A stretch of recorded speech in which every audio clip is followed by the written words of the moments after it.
Errol, how you doing? Fantastic. How are you doing today? I'm doing good, thank you. Dude, I feel this is a blessed moment to have the opportunity to share a conversation with you, because it is time to get your story out there, and let's get this darn thing straight, because there are so many athletes that are wanting to reach the levels that you did, and it's like the slightest thing can change things. You're right, Errol. Thank you. But to relive it in this documentary on ESPN, spiritually, you're strong, man. You are really strong. You know, Errol, I appreciate it. It's challenging. Don't make it like it's easy. No, it's very challenging, even to tell this story again after 34 years. But, you know, I had the faith of God, and, you know, he can do amazing things. And I think that he's given me the power to do this. So, yes, I agree with you. It's challenging, but I can do it. You know, it reminds me so much of the story of Samson, in the way that Samson was challenged. So much was going on, and then everything stopped. And it's like, okay, now you've got to find your way back to the strength and teach people around you about how you made your way out of that hell. And yes, I can echo the same thing. I mean, I read that, of course, and I read Job as well. Yes. And I tell you that the spiritual aspect of those stories really helped me, you know, maintain that spiritual growth. But, you know, sometimes it takes the physical to understand the spiritual. And I think I got a lot of the physical from, you know, one of the most tragic and adverse was Nelson Mandela. And when Nelson Mandela was spent 27 years in jail, and they come out after 2 years, and he's the president of his country. I mean, this man never lost faith. I mean, through all that, and 15 years of that was hard labor. And I felt, you know, some of the same things I hear, the unjust, but nothing like 15 years of hard labor, and you never lose faith. So that kind of what the Bible, and like you said, the Bible, the stories in the Bible, many of them dealing with adversity, many of them dealing with faith and keeping strong, you know, made a world of difference in me being strong and me being here today, 34 years able to articulate a little bit about what happened. Don't you think your story is also for business leaders as well, who have really put their life in on the game? They have trained so hard to be the leaders that they are, and all of a sudden, because of the business world, boom, it's gone. Because, I mean, just watching this documentary, you're here to teach the world how to get back on our feet again and get moving. You know what? Yes, I came up with something called a Gold Medal Mind. It's a focus program. And I said, you know, I use 5 words for that. Since you went there, you're absolutely right. And the 5 words I use that I tell corporations and tell kids is that, you know, is goal. You got to set a goal for yourself. Transition. You're going to have life transitions. You're going to have the ups and downs in life. The conflict resolution. It's a different way of solving the problem. A different way of solving those transitional issues you got to go through. And the fourth word is attitude. You know, you got to keep a positive attitude through life. I mean, it will bring you negativity. If you look up the news, look at this issue, look at that issue, most of this can be negative. You got to find that positivity in you to move throughout this world. And last but not least is team. Together, everyone achieves more. You know, where are you going to get the teamwork from? Who's going to be a part of your team? And through this process, I had to, you know, bring a team together. And, you know, I had Team Reynolds before, and I have Team Reynolds now. Team Reynolds now is the wife I have now, and my 2 kids that she blessed me with. You know, my daughter was 1.5, and that she graduated from law school this year from The Ohio State University, and lets me know that the environment was conducive for her to do that. They didn't break me. They, being the world governing body for track and field, did not break that kind of mindset. And that's the strength there. I can be strong, but can you be strong for others? And to be strong for her and the family was very important to me. Where your heart is in the right place at the right time. Because one of the things, I know that on the trailer for False Positive, the way that you say the righteous and the unrighteous, and man, when you say that, I felt it. I mean, it moved right through me.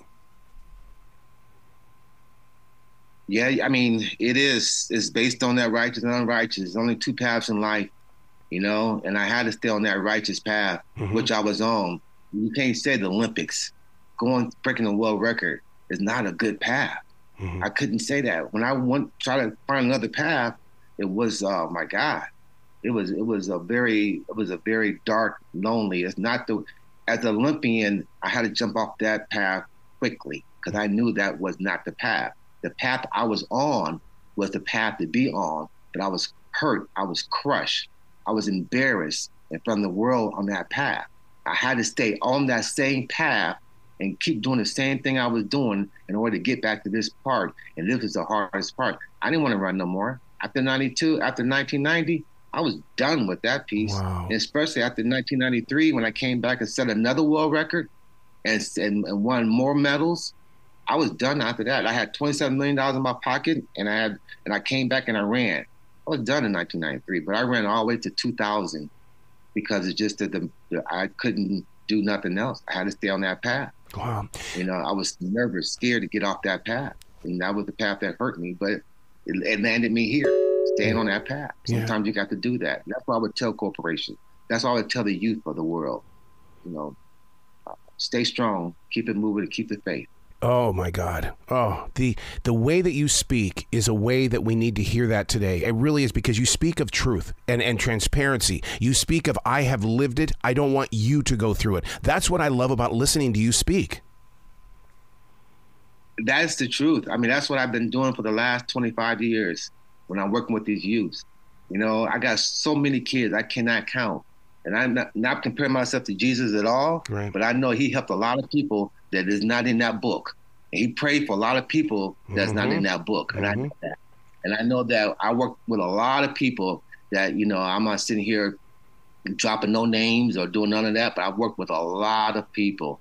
I'm talking about professional athletes and just youth, making them all the way to the NFL or to the major leagues or to the NBA. I touched a lot of youth around this world.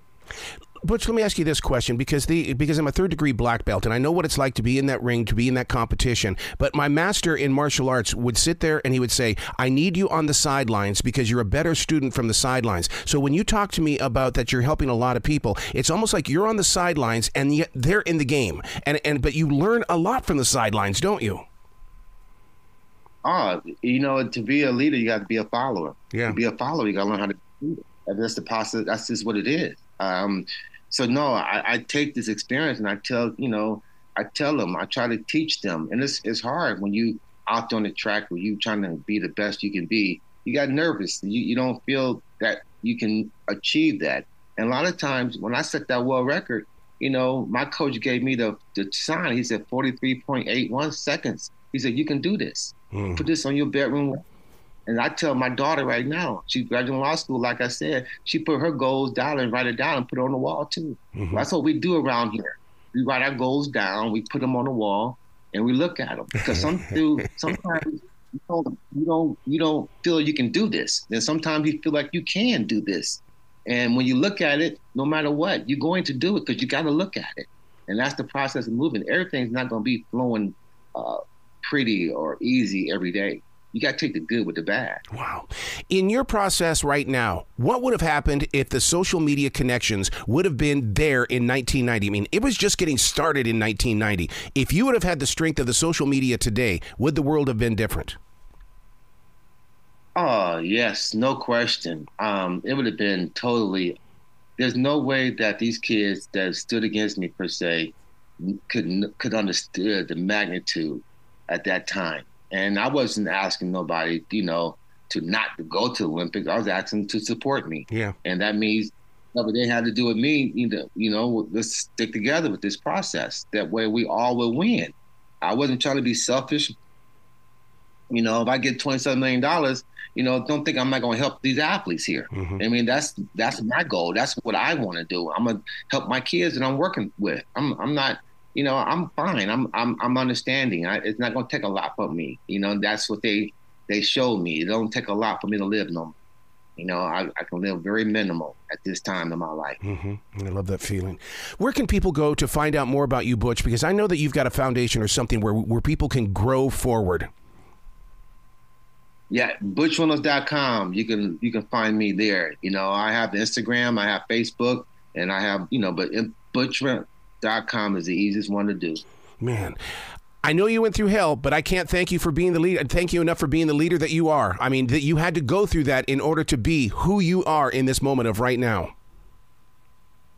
You know, Errol, I thank God for it because, like I said before, I set a world record. I'm not gonna let that deter that. And, my kids graduate from college and graduate from law school. I'm not gonna let that take that part of my life away. Yeah. And it will. Negativity will, but you can't let it do it. That's right. It'll make you drink, it'll make you do drugs, it'll make you do a lot of things that you're not happy in doing, and it will ruin more. You don't want it to ruin your life because of a positive, of a lie. Yep. Yep. Please come back to this show anytime in the future. The door is always going to be open for you, Butch. Errol, I appreciate your energy, and I will be back. Well, you be brilliant today, okay, sir? Hey, thanks, buddy.